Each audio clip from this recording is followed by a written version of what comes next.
So welcome to the miracle work today. And today is lesson 193 in this cycle of A Course in Miracles, like in the daily lessons. And we're actually using that for our inspiration today. And very specifically, there are many God expressions in this lesson, this specific lesson, and it would be great to take a good look at it. The great part of the God expressions is, like, we normally don't really talk about God, what God wants, what God thinks, what God does. We don't really talk about that. So in this lesson, in this specific lesson, like, God speaks a lot. Like, there's a lot of description about what God does and does not. So that's why I thought it was a great idea to take a look at it. So all things are lessons God would have me learn. So we might as well listen to the God that teaches us lessons. And see, teaching lessons is a bit of what is there to learn, what is actually happening, you know, what is happening, like, do we really need to learn something? Do we really need to and what would that entail? How should that look, or what is that learning? So in this specific lesson, you cannot see them apart from the other lessons that we just went through, like lesson 191, 192. I'm the Holy Son of God Himself, like that recognition is in me, like I'm the Holy Son of God Himself. Okay, yeah. That makes me a son of God. That makes me part of this life eternal. That establishes me as what I truly am. But that has nothing to do with my definitions. So here's our first problem then that we can have, is our definition of ourself. And just not being able to really take a look at it without intruding our way of looking at it on what we see. So that's why this is A Course in Miracles. Like, you're going to look and listen with your ears, and hopefully beyond that. Or you're going to read those phrases, trying to understand what they say. But the thing that you use for understanding is not what understanding is, or has no intelligence, you could say. And so that makes it really different. So in order to see what is being shared, we use the lessons, and they are made in such a way, like so perfect sequence, a perfect sequence for 365 days in 1 year, to have a follow-up. I'm the Holy Son of God. And the next one, and the next one. So today, all the God wants me to learn. Now, all things are lessons God would have me learn. Would have me learn. You will see that would will come back, like would learn that lesson. So it's like that. There's a continuity that's given that is so perfect and so helpful, that this would be the way to actually learn these lessons. This is what I wanted to say. It's like, it seems to be impossible because I listen with my ears, I see with my eyes, and I try to understand with my with my brain. I try to understand what it says, and this is useless material, so to speak. But nevertheless, we have lessons, and they are, say, set up in such a way that it actually is going to work. So you can do whatever you want with this lesson. You can follow the instructions that are given in it, and it will work. So that guarantee you have. But It's like you cannot skip one part of the lesson either. So you have to take a good look at all of it in order to, say, allow your mind to expand sufficiently that you will have different experiences. Otherwise, you keep trying to bring it down to your own concepts about it.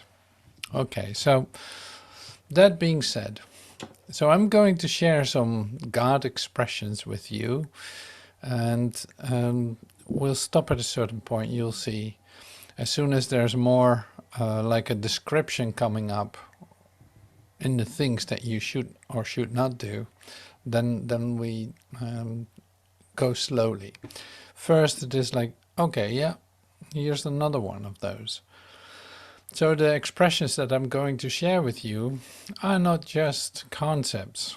So they give you a key. They give you information that is unlocking something in you, in your mind. Otherwise, it would not be there. Like every word in the lesson is chosen so specifically and so well directed, so all still part of the whole setup. So that's why we stand still with some of the sentences that are given in this class, and specifically the God expressions. So I'm going to share them with you. Okay, so God does not know of learning. God does not know of learning.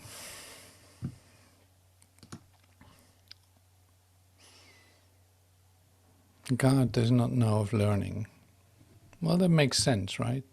That makes sense. It's like God created perfectly. So what would that be to learn? To learn to be yourself? No. To learn to let go of something? No. So it's perfect creation. So God does not know about learning.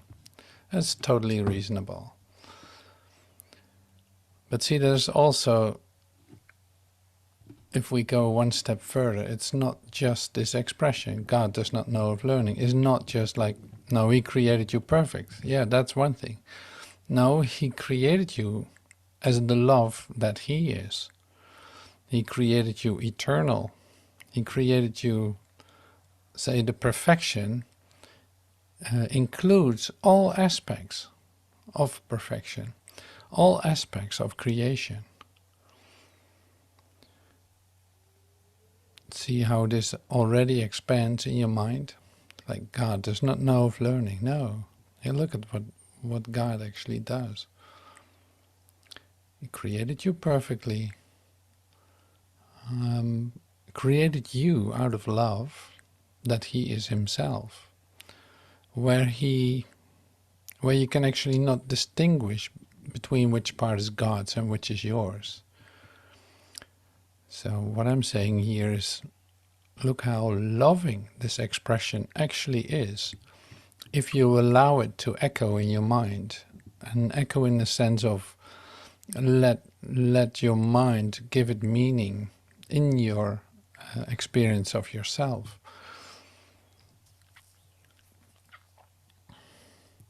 It's not that you have to associate with these ideas, but no, there's a deeper layer you can enter into when listening to this. God does not know of learning.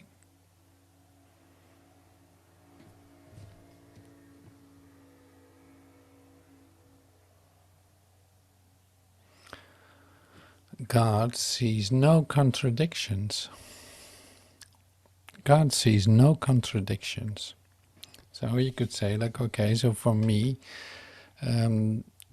if I see contradictions, it is not God perceiving, because God does not see contradictions. See, one step further. I don't have to look in a way that I'm determining contradictions. That's just not something I have to do. Well, if you look at what you're doing during the day, you see a lot of contradictions. See, that's why this is all pointing to the lessons that you're going to learn. God sees no contradictions. Why would God see contradictions? There's no reason for it. If there's an all-inclusive oneness, what can contradict? If there's a whole encompassing loving creation, what can possibly conflict with it? See, and this just goes on and on and on. But you see, one expression is not just the expression that you read. No, it's like so much in there. God sees no contradiction. So you can ask, like, what does God see? Here's my beloved Son, in whom I'm well pleased. He sees and rests in his perfect creation. So no contradictions there whatsoever. God does not perceive at all. How is that possible? Because I'm perceiving. So what does that mean about my perception? That it's meaningless? That I'm not seeing anything at all? That what I see has no, say, real relevance at all in my beingness? So if God does not perceive, what is God? And then, see, the answer returns when I ask this question. God does not perceive at all. Why not? God is. God is. God is. There's nothing to do with perception whatsoever.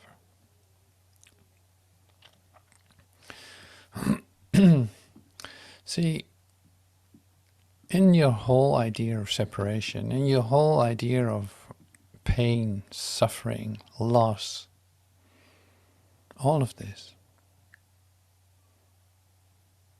God would not have you suffer thus. Thinking that there's a separation, thinking that you can be lost, thinking that you can be missing something, thinking that you can become ill, that you can die. God would not have you suffer thus. So can any of that be real?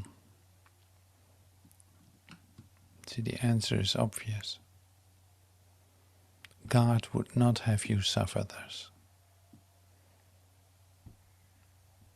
See, that's why it's used as would. God would not have you suffer thus. Like, he would not do that. So, did it really happen? No, it did not. Has God something to do with it? No, he does not. See, that's just in this word would. It's like it never happened. So God would not have you suffer thus. That never happened. Only in your nightmare of yourself.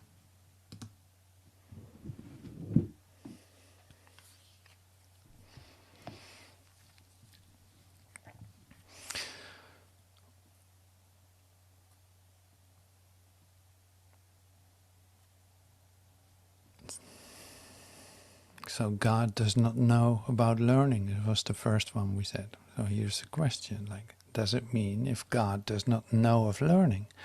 So we have actually unlearned what we learned of the world. Yeah, absolutely.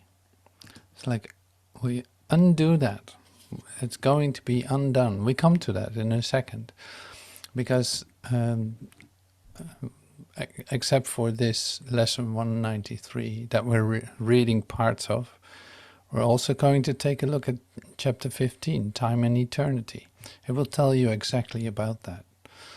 So this is really lovely. Thank you for that. God would help you forgive yourself. God would help you forgive yourself. See, and then it's like, why is here the word would? Because I really need to forgive myself, right? Or I've done things that are not acceptable, that have nothing to do with love or anything like that. And here it says then, God would help you forgive yourself. Yeah, he would do that. And then immediately you feel the words the words coming up. It's like, God would, if there was a necessity. But if you are created whole and perfect as God is, what would there be to forgive? If you accept yourself as the Holy Son of God himself, as the one Son of God himself, what would there be to forgive? There cannot possibly anything. Except, of course, in your nightmares, in your dreams, yes. God would help you forgive yourself. See, now this is really interesting, because this is the second or the third expression already with the idea of would. He would help you. And it's like we're actually engaging in God expressions, and they seem to be also very loving, but also redundant, like there's no necessity for it. And at the same time we do it. We have to learn to forgive, and we practice it. See, God would help you forgive yourself. This is so interesting. So it's so well chosen, because it doesn't confirm any kind of reality in the reasons that you can come up with to have to forgive yourself. See, there's an unspeakable love in that. That's really amazing. So you're in the middle of it. God would not leave, here's another one, God would not leave an unforgiving thought without correction. God would not do that. He would not leave an unforgiving thought without correction. So, if he does not do that, see, there's a lovely expression in this, like God would not leave an unforgiving thought without correction. Or try to read what it says. It's like a double negative, but then another one. He would not leave an unforgiving thought without correction. That is so well chosen. God would not leave an unforgiving thought without correction. So what is it then? Is it anything at all? He would not do that. Even the word would is in it too. So it's like a double negative. So a double negative is a positive. And it comes down to God is. So this does not happen.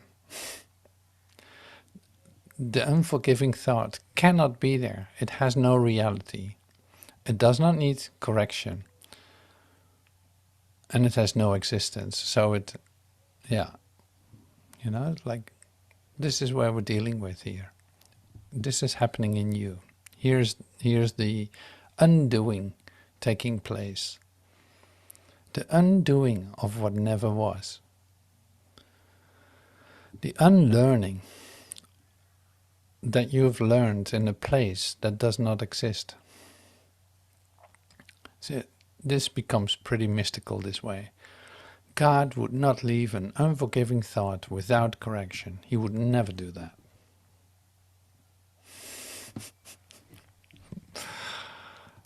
So it's fun, isn't it?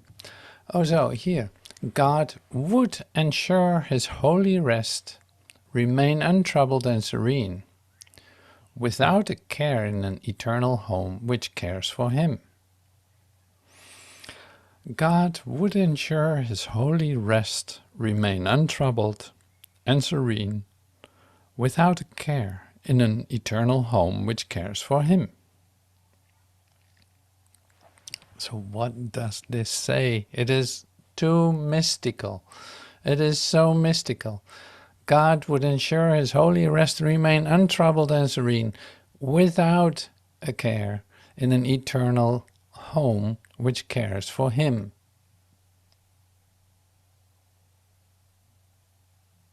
You could say, like, if you make a positive expression of this, God is. Like you could say, like, God is peace, is at home, is everything. But here it says, God would ensure his holy rest remain untroubled and serene, without a care, in an eternal home which cares for him. In other words, there is no power that can disturb God's peace.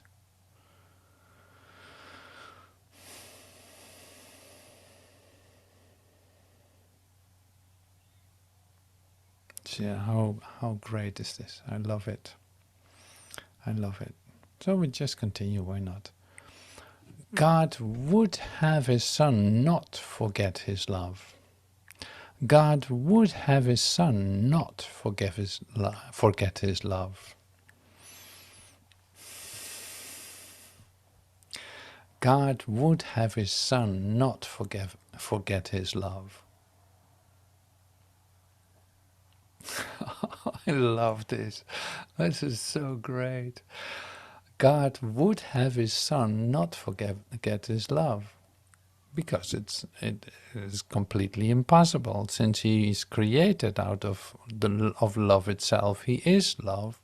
How could he possibly forget his love? It's impossible. So see, it is always confirming the unreality of the place and the situation, in fact, where you might find yourself. It confirms that completely. In other words, it is not only, say, not confirming it, it is actually a way out of it. So you could say all these expressions that we just read so far are actually portals. God would have his son not forget his love. Like that's a koan. If you would say bring it into the Japanese Zen tradition, this would be a koan. God would have his son not forget his love. In fact, the koan is then the portal. This is going to take you out of any kind of restriction idea, any kind of idea that you could possibly be separate from God. This is the restoration of that. God would have his son not forget his love.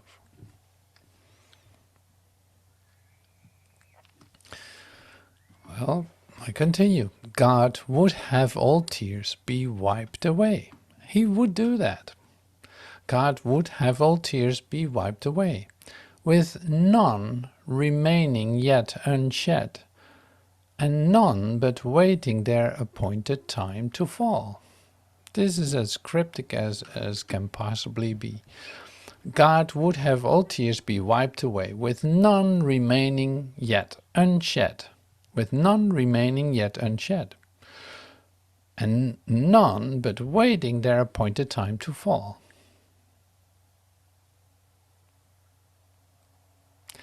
It's like he wiped your tears away that never have been fallen before you could even cry. This is what that says. It is something like you jump into a black hole and you get out before you enter in. That is the same idea. God would have all tears be wiped away, with none remaining yet unshed, and none but waiting their appointed time to fall. It's like, wow. Well, this is a good lesson in listening, that's for sure. So I hope you still follow me. But I think this is a great adventure. I really love this. God would have all tears be wiped away if there are tears fallen. And you say, like, yeah, well, I cried a lot. I cry every day. I cry in every situation, or in many situations, because I yeah, I do that. And it's like, yes, of course, that's perfectly all right. But here then we come to the place where you see, like, God doesn't know about learning. He doesn't know about any of these things. He would have wiped all your tears away, of course. He would do this, he would do that. Yeah, absolutely. He would you not forget his love. Sure, absolutely. He would all these things. He would do that. See, in the meantime, you feel your dream has passed, is gone. You feel your dream dissolving. You feel your dream just like vanishing, as an say disturbed Fata Morgana in the desert. Suddenly, the Fata Morgana is gone, and you just see the desert. You know, like this. So it's really like this. So this is actually like the mechanism of the restoration. Seeing that God would do anything for you if there was a necessity. If that's why we actually come to the last part. And the last part is almost here. So God has willed that laughter should replace each one, and that his son be free again. Say God has willed that laughter should replace each tear, each one is tear in this sense, and that his son be free again. God has willed that laughter should replace each tear, and that his son be free again. God has willed that. So is there an opposition to that? No, of course not. No, that is God's will, that you be free. God created you like that.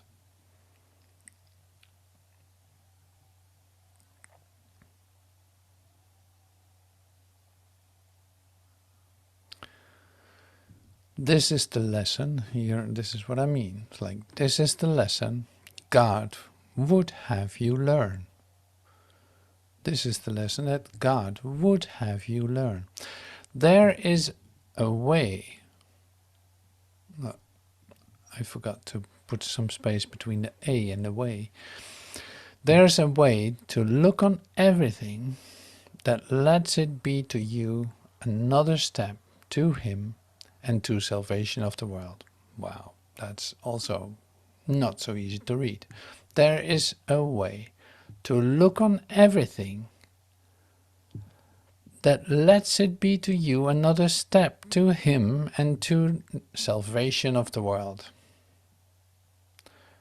So how am I supposed to look then? There's a way to look on everything that lets it be to you another step to Him. That lets it be to you another step to Him, like coming closer to Him and to the salvation of the world. But how am I supposed to do this then? How am I supposed to look on everything and let this occur?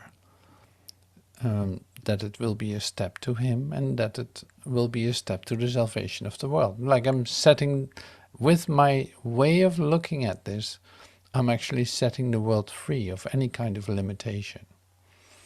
And I come closer to God in every step that I take. Another step to Him. So there's a way to do that. Well, we're ready to hear it now. It's like, what would that be?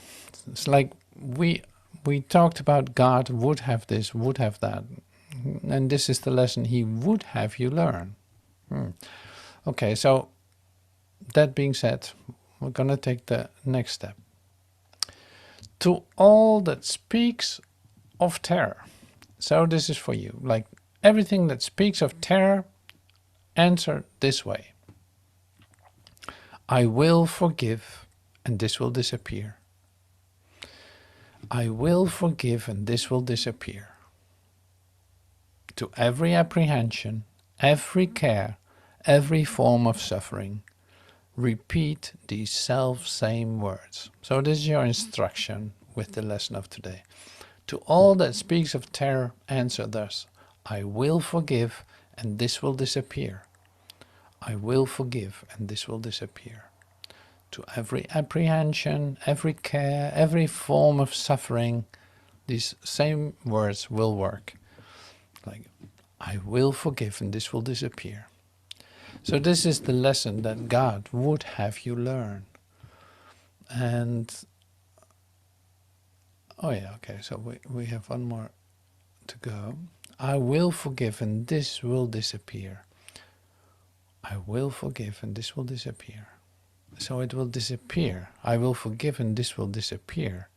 So that means it doesn't say a lot of other things that you might think that might be your response to terror.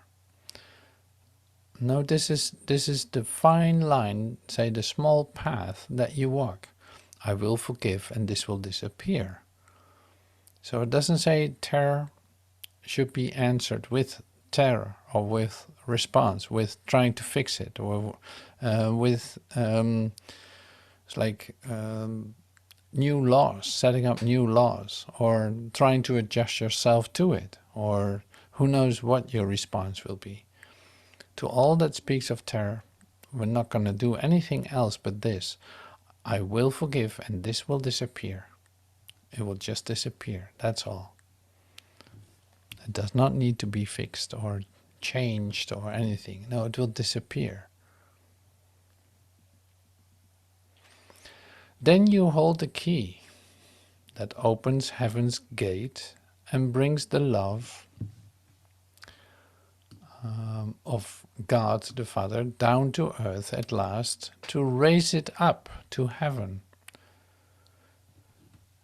To raise what up to heaven? Wait a minute. Then you hold the key that opens heaven's gate and brings the love of God the Father, down to earth at last, to raise it, earth, up to heaven. To raise earth up to heaven. Then you hold the key that opens heaven's gate and brings the love of God, the Father, down to earth at last, to raise it up to heaven. And who's holding that key? Oh, wait a minute. Then you hold the key. So it's you holding the key to open heaven's gate and bring the love of God the Father down to earth, to raise it up to heaven. You hold the key. And God will take his final step himself. So do not deny the little steps he asks you take to him. Do not deny the little steps he asks you take to him. Wow. So what do we need to do for that? Oh yeah, here. To all that speaks of terror. And what is terror? So terror, you could say, is any kind of disturbance, apprehension, every care, every form of suffering that you perceive or are experiencing. It's like this has everything to do with your experience or with your perception. To every apprehension, every care, every form of suffering, this will work. I will forgive, and this will disappear.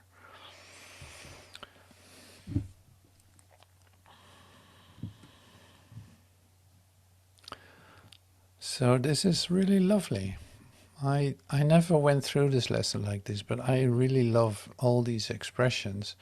And by taking a good look at it, you actually see why this lesson isn't so easy to read. I don't know if you have read it today, but if you read this lesson, just you see, at least when I do it, I see myself drift off and kind of not getting it.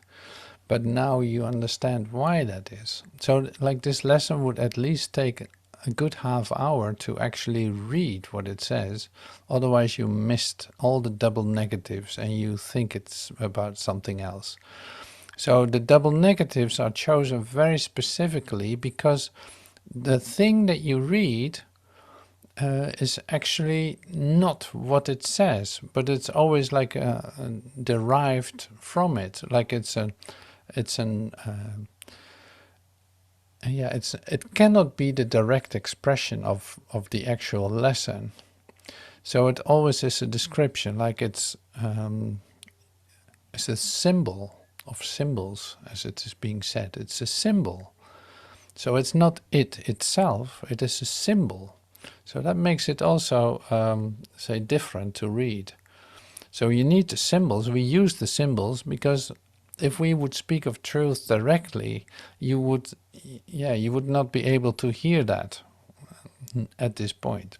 So that's why this is set up. And as soon as you actually hear the sentence for what it really says, then you're in the knowing. You start to say, have an experience of what it says. And that's the beauty of all of this. It's like there are different layers of receiving this. So all these, like I said also a moment ago, like all these sentences are actually portals. So they can take you out of your idea about yourself and literally lift you up into the light of your being. God does not know of learning. God sees no contradictions. God does not perceive at all. But God would not have you suffer thus. And God would help you forgive yourself. God would not leave an unforgiving thought without correction. God would ensure his holy rest remain untroubled and serene. God would have his Son not forget his love. God would have all tears be wiped away. God has willed that laughter should replace each tear, that his Son be free again. I will forgive, and this will disappear. So I hope that made as much sense to you as it did to me. It's like so great to read it like this. I never read it like this. Like it's so great to have this.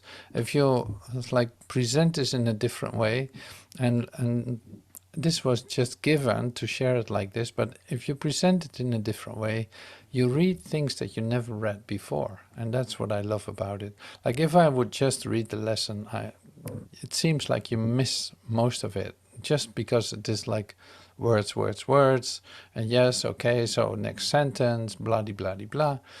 And there you go. But here, no. So we come to the mystical part of this. Like, wait a minute, this code language, it's symbols of symbols.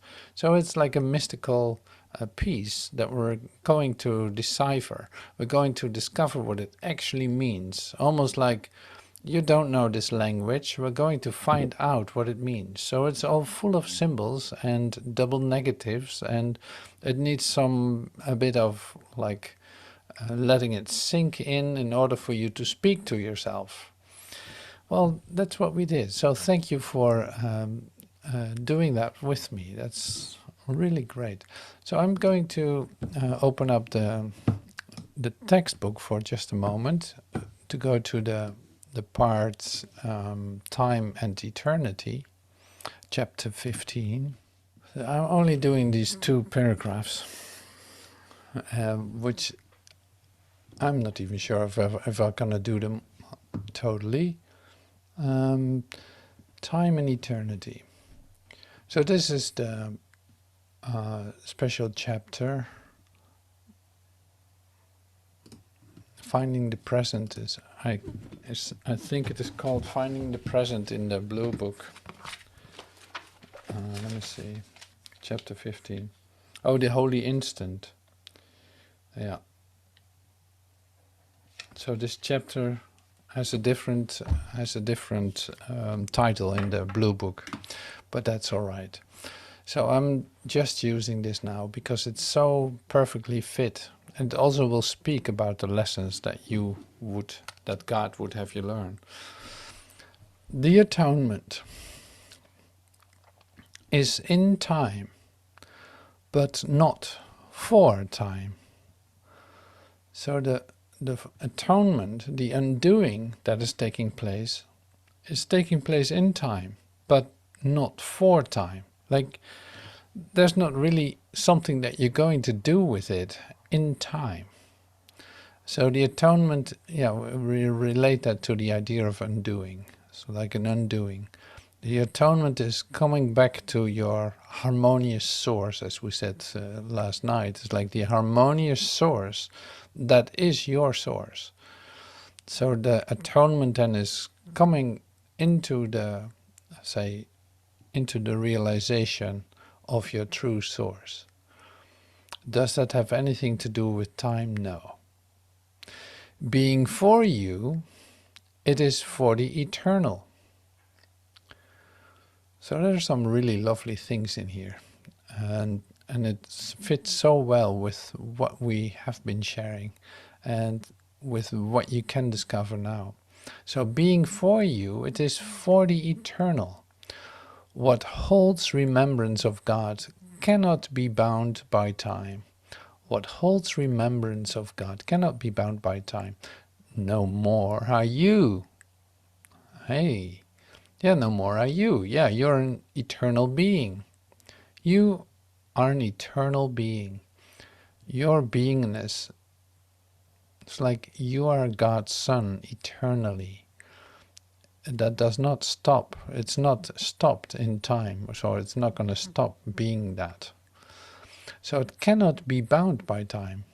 What holds, see, here's really nice. What holds remembrance of God cannot be bound by time. No more are you bound by time, because you hold the remembrance of God in you. Right? This is what we practice in the lessons, in the meditations. We hold the remembrance of God. So we cannot be bound by time. Like, what is you extends beyond time, like eternally. For unless God is bound, you cannot be. Unless God is bound, you cannot be. See here, double negative again. For unless God is bound, you cannot be.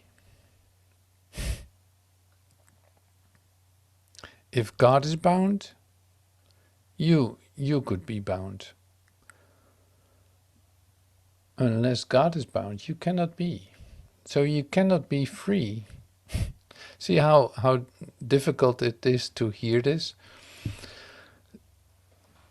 We read already so many negatives here. Look at this. The atonement is in time, but not for time. Being for you, it is for the eternal. What holds remembrance of God cannot be bound by time. No more are you. For unless God is bound, you cannot be. An instant offered to the Holy Spirit is offered to God on your behalf, and in that instant you will awaken gently in Him.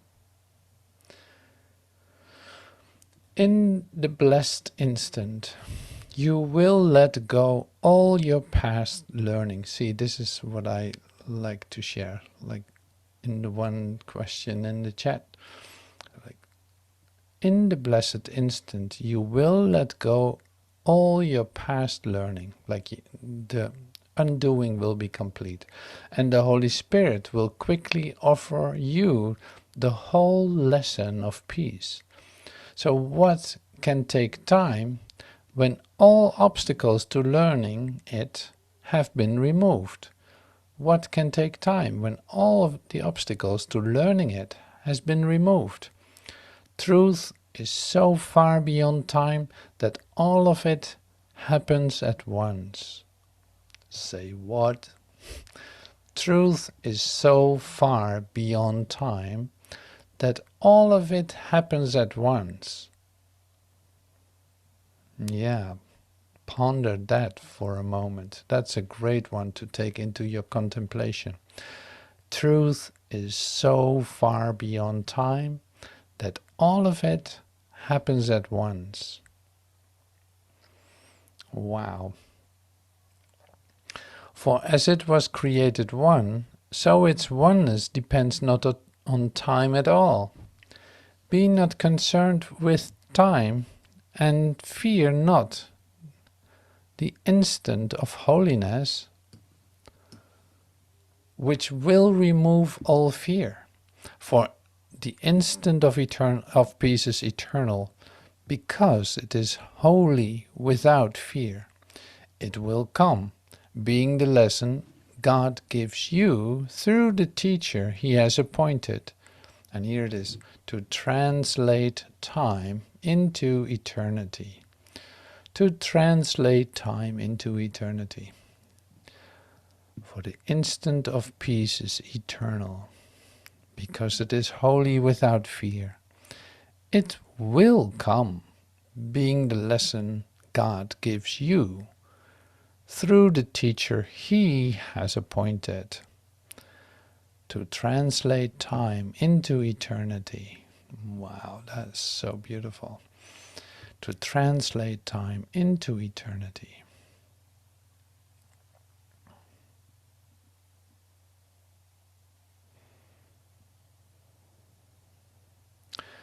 In the blessed instant, you will let go all your past learning.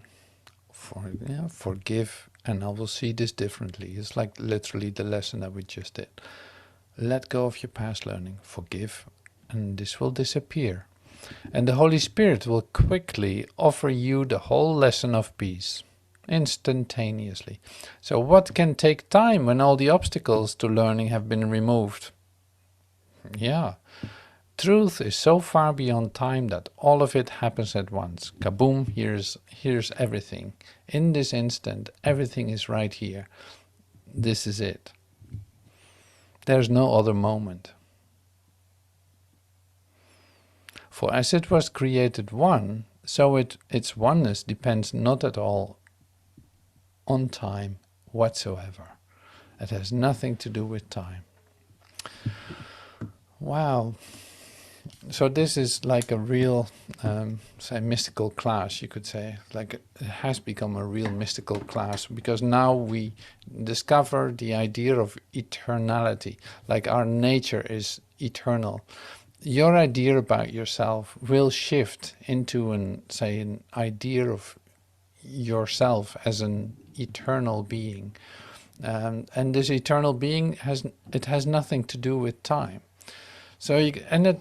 So what is time then? What is time? That's a really good question, because what is time? Time is an idea. It's like it's a sleight of hand, it says. It's a vast illusion. So what is related to time in your memories? What is related to time in your idea about yourself? So all of this has nothing to do with your true being. And it can be undone by you saying to yourself, by any kind of terror that you perceive, by any kind of occasion that you find yourself in, or in any kind of event, forgive, and I will see this, and I will see this, and this will disappear. It's like, forgive, and this will disappear.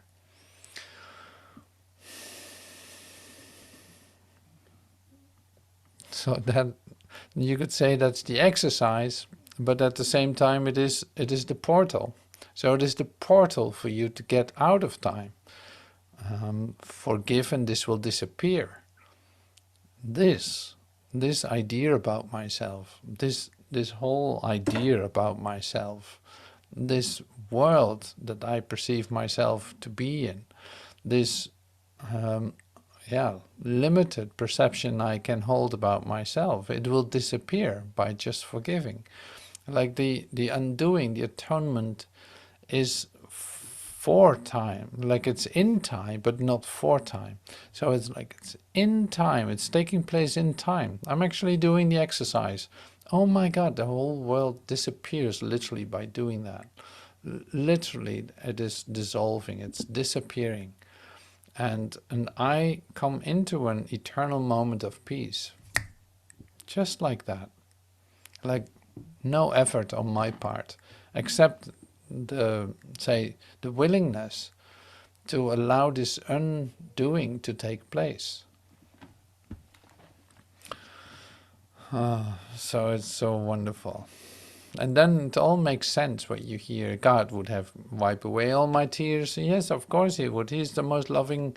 He's loving me because he created me out of love as an extension of himself. And that has nothing to do with my idea of what I think love is or what I think I am. See, like even in this, you can say like, forgiven, this will disappear. My ideas about myself will disappear. They will go enough out of the way so that your mind is open to receive the love that you are. And this is just like applicable to everything that's occurring. That's why it says, all things are lessons God would have me learn.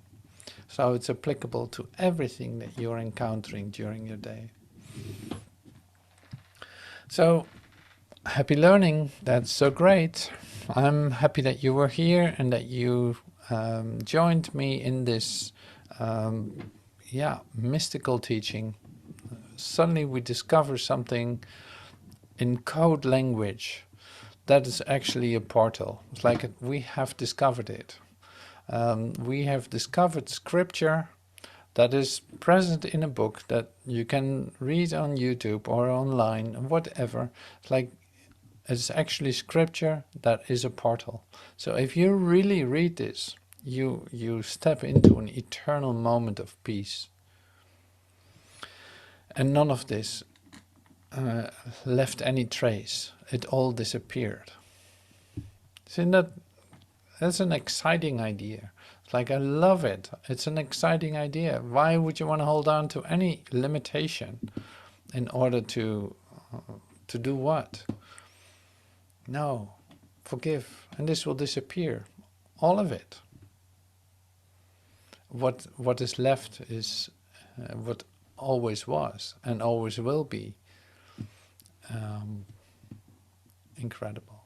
So thank you so much for doing this with me, for doing this miracle work with me. Thank you.